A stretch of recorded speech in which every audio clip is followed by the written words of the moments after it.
আমি দেখেছি উনি মাফ চেয়েছে, সোশ্যাল মিডিয়াতে এসে ক্ষমা চেয়েছে। আমি ওনাকে বলবো, আপনি আমাদের কাছে কেন ক্ষমা চান? আপনি তো বিয়াদবি করছেন রাসূলের সাথে, ঠিক কিনা? আপনি ক্ষমা চাইলে রাসূলের দরবারে যাইতে হবে।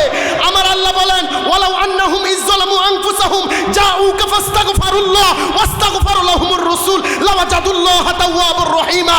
ও দুনিয়ার মানুষ, তোমার নফসের উপরে জুলুম করেছো, অন্যায় করেছো, গুনাহ করেছো, তুমি আমার রাসূলের দরগায় চলে যাও। আমার রাসূল যদি তোমার দরবারে গিয়ে আমার রাসূল যদি খুশি হয়ে যায় আর আল্লাহর কাছে বলে, তাহলে তোমার तमाम জিন্দেগীর গুনাহ আমার আল্লাহ ক্ষমা করে দিবে। জোরে জোরে বলেন না সুবহানাল্লাহ। যারা আমার নবীকে সাংবাদিক বলে কষ্ট দেয় তাদের সাথে আমরা নাই, ঠিক কিনা? আছে? আমার নবীকে যারা সাংবাদিক বলে সম্বোধন করে তাদের সাথে আমরা নাই।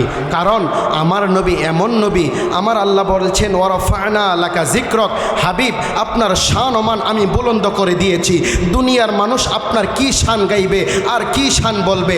আপনার শান ও মান বলার জন্য, আপনার উপরে দুরূদ শরীফ পড়ার জন্য আমি আমার ফেরেশতাই যথেষ্ট। কন্যা সুবহানাল্লাহ। আমি দেখেছি উনি মাফ চেয়েছে, সোশ্যাল মিডিয়াতে এসে ক্ষমা চেয়েছে। আমি ওনাকে বলবো, আপনি আমাদের কাছে কেন ক্ষমা চান? আপনি তো বিয়াদবি করছেন রাসূলের সাথে, ঠিক কিনা? আপনি ক্ষমা